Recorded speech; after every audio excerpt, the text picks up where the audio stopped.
प्रदेश में आगामी विधानसभा चुनावों को लेकर भारतीय जनता पार्टी जहां स्वराज संकल्प यात्रा के जरिए चुनावी माहौल बनाने में जुटी है, वहीं कांग्रेस राज्य सरकार की 4.5 साल की उपलब्धियों को आम जन तक पहुंचाने के लिए संदेश यात्रा का आयोजन कर रही है। दोनों पार्टियों की यात्राओं और सभाओं में उमड़ रही भीड़ को लेकर हमारे संवाददाता राजीव गौड़ ने आम जन से बातचीत की, जिसमें कई चौंकाने वाली बातें सामने आई हैं।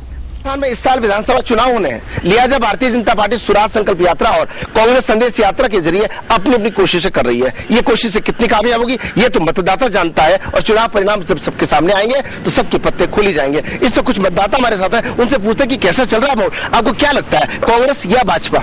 भाजपा हमारे इस समय हमने विश्वास है 185 सीटें लेनी की हम ताकत रखते हैं, और हमारा दिल से हमने विश्वास है कि हम लोग एक जिला में नहीं 3-4 जिलों के अंदर में तन मन से कीड़ी मिला के हम मेहनत करेंगे। मगर 4.5 साल तक भारतीय जनता पार्टी के नेता और पार्टी की गतिविधियां दिखाई नहीं दी। तो नहीं, नेता ने कोई नींद तो नहीं ली है, नेता ने बैठे ही नहीं है, अपना अपना काम तो कर रहे है। तो काम नहीं किया वो तो जागृत क्यों होती? हम लोग आके ऐसे सोचे तो है ही नहीं, अपना अपना काम तो जो भी पार्टी का काम है वो पार्टी ने काम बढ़ाया है, वो जितना काम हमने करते रहे। लेकिन आप क्या सोचते हैं कि किस तरह का माहौल है, कौन सत्ता में आ सकता है, और भाजपा कांग्रेस को कहां पाते हैं आप?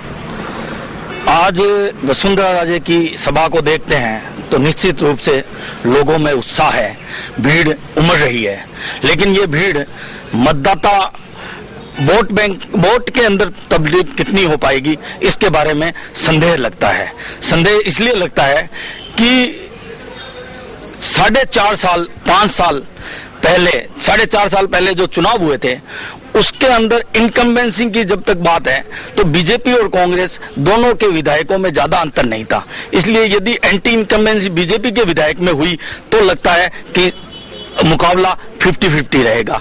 दूसरा, अशोक गहलोत की जो योजनाएं हैं वो भी मेरे को ऐसा लगता है कि कांग्रेस अपना वोट बैंक बचाने में कामयाब रहेगी, तो इस भीड़ का मतलब निकालना पड़ेगा, बीजेपी को ज्यादा मेहनत करनी पड़ेगी। क्या लगता है कि जो भारतीय जनता पार्टी की जो भीड़ आ रही है, कांग्रेस की सभाओं में जो भीड़ आ रही है, उस भीड़ का मतलब क्या लगता है? अभी ऐसा हुआ है कि भीड़ तो भले कांग्रेस के अशोक जी आएंगे कि भले वसुंधरा जी आएगी, तो भीड़ तो वो की वो ही रहेगी।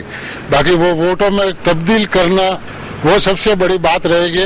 तो आप देख सकते हैं कि भीड़ का जो तंत्र है, भीड़ का जो मंत्र है, उसको देख करके अभी नहीं कहा जा सकता कि वो भीड़ कांग्रेस की है या भाजपा की, और वोटों में कितनी तब्दील होगी, सरकार की योजनाओं का लाभ कितना मिलेगा, और जो ये भीड़ है नरेंद्र मोदी को देखने के लिए या उनकी तस्वीरों को देखने के लिए या वसुंधरा राजे के रथ को देखने के लिए या वसुंधरा राजे को देखने के लिए आ रही है, ये सब जो है जिस दिन भी मतदाता की जो पेटी खुलेगी उसी दिन पता लगेगा कि किसके हक में जाता है। मगर साफ तौर पर एक बात तो लग ही रही है कि जो टक्कर है वो कांटे की है, और इसलिए जो आम मतदाता सोचता है वो 50% यानी 50-50 का आंकड़ा लेकर के चल रहा है।